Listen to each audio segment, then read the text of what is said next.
Bonjour, je suis Modestine. Je me permets de faire cette vidéo pour faire entendre ma voix concernant cette histoire Nathalie Kwa et ton fils. Comme disait ma grand-mère qui était une femme très sage, il n'y a jamais assez de voix pour s'élever contre l'injustice. Et elle continuait en disant, dans ces situations d'injustice, le plus grave c'est le silence des justes. Alors je me refuse de me faire complice. Je me refuse d'être la complice d'un assassinat public. Parce que c'est de ça qu'il s'agit. Un assassinat public. Voilà un pays qui s'est ligué contre une jeune demoiselle. Une jeune demoiselle qui a eu le tort de vivre une histoire d'amour banale comme des milliers d'autres histoires dans ce monde. Cette jeune fille a passé 7 ans de sa vie avec un homme. Voyant que cette relation ne l'a menée nulle part, elle a décidé de rompre, elle a décidé de mettre un terme, c'est tout à son honneur. Mais l'histoire aurait dû en rester là. Que nous ne saurons jamais qui est Nathalie Kwa, nous n'aurions jamais vu son visage, nous n'aurions jamais entendu parler d'elle. Mais son compagnon lui a dénié ce droit. Il lui a interdit tout simplement de rompre. Il lui a fait croire qu'à lui, on ne dit pas non. À partir de ce moment, il a décidé de nuire à sa compagne en publiant la nudité de cette dernière, en partageant la nudité de cette dernière avec le monde entier. Ce qui me choque, c'est cette indignation sélective dont fait montre ces Camerounais, et particulièrement les femmes. Vous, femmes, vous êtes des mamans, vous avez des enfants dans vos maisons. Comment vous sentirez-vous de voir la nudité de votre fille publiée sur Internet? Il y a une indignation sélective du fait que Eto aurait d'argent et Nathalie pas. Dans quel monde nous trouvons-nous? Nous sommes dans un monde où la morale a perdu toute sa place. Où les pauvres se font davantage opprimés. Où les victimes sont lynchées sous prétexte qu'on doit couvrir les riches. Non, mais le plus grave dans cette histoire, c'est que j'ai regardé des vidéos des personnes comme, comment il s'appelle, Rabi, quelque chose, Rabi, Rabat, whatever. Voilà un monsieur qui est musicien et qui est présenté au Cameroun comme un modèle pour la jeunesse. Un monsieur qui se filme nu. Et qui poste et qui met comme affiche d'une cassette musicale. Un monsieur qui, lors de ses concerts, suce les seins des jeunes filles sur le podium. Et c'est ça qui est la vérité.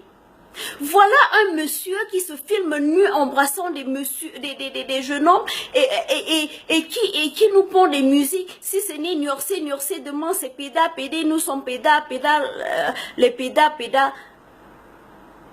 Et ce monsieur-là a fait une vidéo où il donne les leçons de morale à Nathalie Kwa. C'est pas le prêtre qui se moque de la charité? Voilà un pays où la valeur, les mœurs n'ont plus de place. Voilà un pays où on dit à la victime de se taire. Où on dit, cette jeune demoiselle, ce qui me concerne ici, c'est pas ce qui s'est passé durant leur cette année de vie. Il y a eu des partout, il n'y a pas eu des partout. Sincèrement, I really don't care. C'est leur problème. Ce sont des adultes, ils se sont engagés dans une relation. Anyway, cette dernière n'est pas fière de ce qu'elle est. Elle assume d'ailleurs la responsabilité des actes qu'elle a posés. Elle n'en est pas fière. Et c'est d'ailleurs pour ça qu'elle publie un livre d'abord pour une thérapie personnelle et ensuite pour aviser ses compères, pour dire à ces jeunes filles, ce que vous voyez là, tout ce qui brille n'est pas or. Ces messieurs-là, vous allez leur voir, ils ont des milliards, ils ont des jets privés, ils ont des voitures. Mais derrière ces milliards, il y a votre perte. Ils vont vous conduire dans la saleté, ils vont vous extirper votre âme, ils vont vous traîner dans la boue. Derrière, il n'y a rien, tout ce qui brille n'est pas or, comme disait ma grand-mère. Il n'y a rien derrière. Au-delà de l'individu qui représente Nathalie Kwa, c'est la leçon qu'on devrait tirer de son histoire. Nous devions partir de l'histoire de Nathalie Roy pour véhiculer, pour transmettre un message à nos enfants. Faites attention.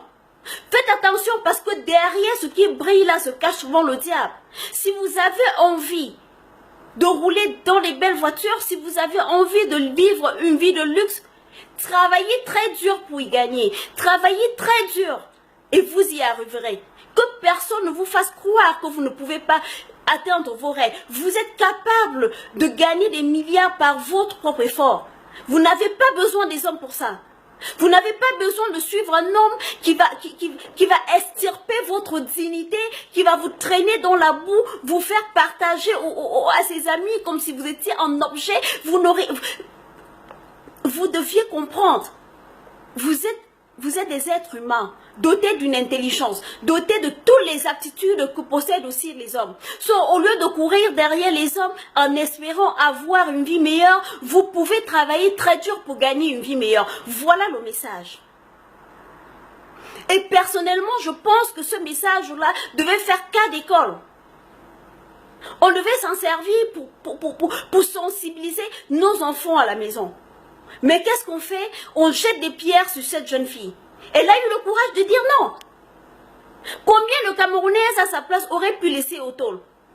Beaucoup se seraient calmés, mangés de l'argent, peu importe ce qu'elle aurait subi. Oui, elle a subi, elle n'en est pas fière. Mais elle a eu le courage de dire non.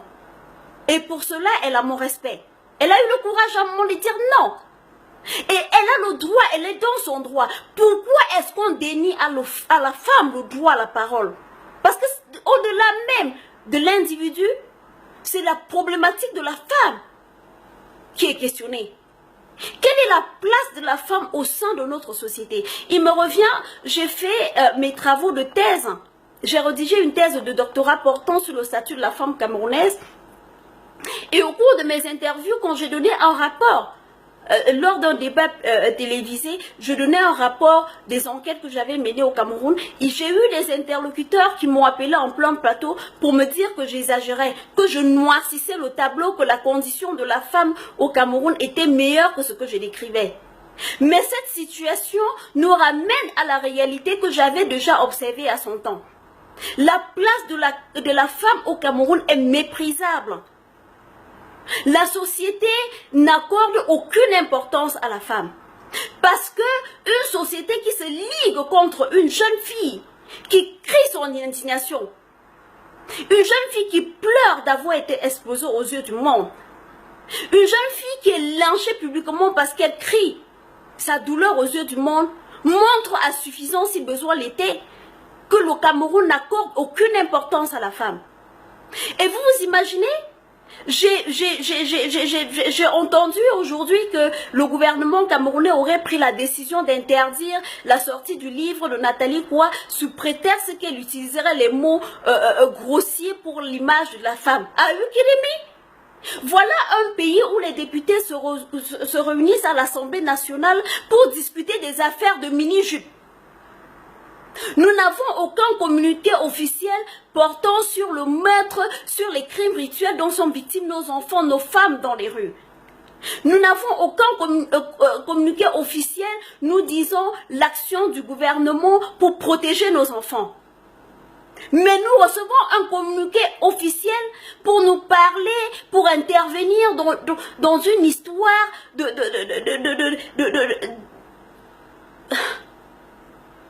Non, je parle avec tellement d'émotions parce que j'ai mal. J'ai mal en tant que femme, j'ai mal en tant que mère. Et le message que j'envoie, c'est à Eto. Eto, t'es un homme, t'es pas un Dieu. Il ne faut pas que toutes ces personnes-là qui t'entourent, qui font le lèche-botte pour ton argent, te fassent croire que t'es un Dieu. T'es pas un Dieu, mon cher, t'es sans sur terre, t'es un être humain. Et en tant qu'être humain, la première valeur d'un être humain réside dans le respect qu'il apporte à la femme. Si tu ne respectes pas la femme, tu ne respectes pas ta mère. Et si tu ne respectes pas ta mère, tu ne vaux rien. Tu aurais dû avoir du respect pour ton épouse, du respect pour ta maman, avant de penser à publier la nudité d'une femme sur Internet. Tu as une fille chez toi. Imagine quelques années après que la nudité de ta fille soit en train de circuler dans le monde. Quelle serait ta réaction en tant que père? Avez-vous la crainte de Dieu quand vous posez vos actes? Parce que c'est satanique. Cette jeune fille a partagé 7 ans de sa vie avec toi. En publiant sa nudité, tu publies par là même ta nudité. Tu démontres par là que tu ne vaux rien. Parce qu'une femme avec qui tu as passé 7 ans de ta vie, tu lui dois au moins du respect. Une femme avec qui tu as entretenu les rapports sexuels, ne serait-ce qu'une seule fois, mérite ton respect. Parce que tu as partagé avec elle ce que tu as de plus intime. Et si tu te respectes, tu dois lui montrer aussi du respect. Si tu ne la respectes pas, si tu ne respectes pas, si tu couches avec une folle, ça veut dire que tu es en fou. Si tu envoies Nathalie à la Vendée populaire où aujourd'hui elle est traitée de pute, de salope et tout, tu n'es pas mieux, tu es pire. Parce que si tu étais mieux, tu ne coucherais pas avec une salope. Et le pire, c'est notre gouvernement. Si ce n'est pas vous rassembler à l'Assemblée pour débattre des affaires de mini-jupe, c'est maintenant dans les affaires de revanche porn qu'on vous trouve. Non mais attendez, nous en avons marre de vous. Préoccupez-vous de la jeunesse, du grand banditisme, de l'insécurité. Nous avons été classés 2e pays le plus dangereux au monde. C'est ça qui devrait vous interpeller et non les histoires des livres de revanche porn. Et toutes ces femmes qui jettent la pierre sur Nathalie. Dans un pays où la sexualité des jeunes filles est devenue tellement banale, on trouve les jeunes filles de 12 ans se pavanant dans les rues avec les vieux crouillons de 50 ans et personne ne s'en offusque. Vous avez le courage, un pays où la pédophilie est devenue légale, c'est-à-dire un homme de 60 ans peut épouser une fille de 15 ans, personne ne s'en offusque. Vous vous offusquez parce qu'une jeune fille a publié un livre pour décrire sa souffrance. On dirait, on vit dans, je marche sur la tête. C'est vraiment un monde dans l'envers. Vraiment, mes chers compatriotes, je pense qu'il est temps de se ressaisir. Il n'est jamais trop tard pour bien faire. Et toi, tu dois présenter des excuses publiques à la femme camerounaise. Tu dois présenter les excuses publiques à la femme africaine. Parce qu'en publiant la nudité d'une femme comme moi, tu as publié la nudité de toutes les femmes africaines et nous sommes toutes indignées par ton geste. Donc, tu dois présenter les excuses publiques à la femme. C'est ta mère, parce que nous sommes vos mamans. Toute femme est une mère. Nous sommes vos mamans, nous sommes vos sœurs. Et nous sommes vos filles. Et pour cela, vous devez nous respecter. Eto, tu sais ce qu'il te reste à faire. Si tu veux sortir de cette affaire grandie, présente des excuses officielles à la nation. C'est pas seulement Nathalie que tu as offensé, ce sont les femmes que tu as offensées.